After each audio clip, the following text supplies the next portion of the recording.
Welcome to the Diary of a Medicinal Chemist. So after the identification of a lead compound, it is also important that we carry out what is called optimization at this level.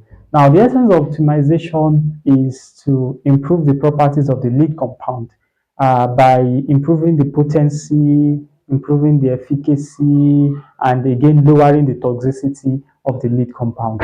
Now, there are several methods that are used in the process of lead optimization. Now, one method is to synthesize hundreds, even thousands of the lead compounds, and these are called analogs. You need to synthesize analogs of the lead compound, then assess these analogs against a battery of relevant tests. Again, this is to identify if there are some analogs that have better potency, better affinity, for instance, and better toxicity level than the our lead compound. So that would be the analog. Once you're able to assess the synthetic accessibility of the analogs and the number of other issues surrounding that, we will then progress that as our new lead compound. Now, after that, during this stage, we need to carry out a number of activities called the ADME, and the A stands for absorption. The A stands for absorption. The D stands for distribution. The M stands for metabolism. And the E stands for excretion.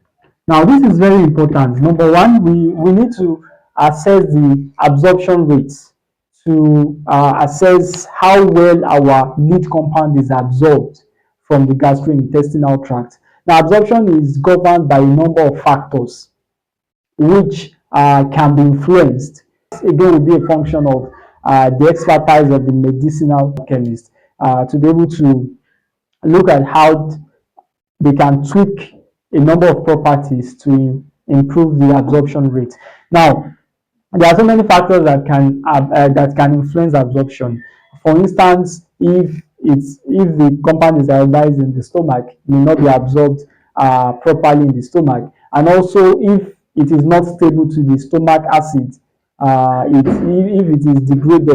it is degraded, of course, absorption will be very, very low. And if the log P is also very high, just as Lipinski did say that the log P of an oral drug should not be more than 5. If the log P is way, way beyond 5, because the log P is, which is called the partition coefficient, is a ratio of the hydrophobicity to hydrophilicity balance of our compound. Now, what does that mean? We have the log P. The log P is measured by looking at the N-octanol and the water partitioning. Now, what does this mean? This can be carried out experimentally in the laboratory, where you get a separatory phenol, you get N-octanol. Apologies, this is octanol, N-octanol. And if you look at N-octanol, the octa is telling us that there are 8 carbon atoms there, and you just have an OH attached at the end. So this is fairly, it is very hydrophobic. Beg your pardon. It is very hydrophobic. That means it is non-polar. If you look at the alkane series from in the homologous series, you have their non-polar alkane family. They are non-polar, except that you have a bit of polarity being the OH that is attached at the end. Now we have the water, which is a polar medium.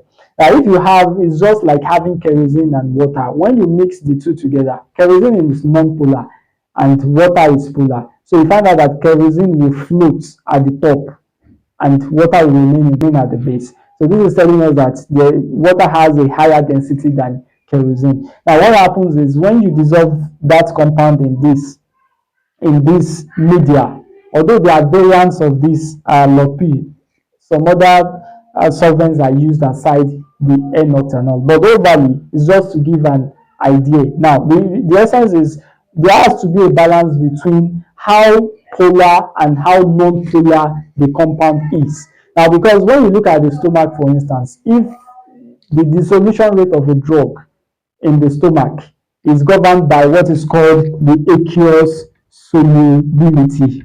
Solubility. So it is pretty much important. This is the degree of how soluble our compound is. Now, if a drug is too soluble, I think I wouldn't want to use the term drug,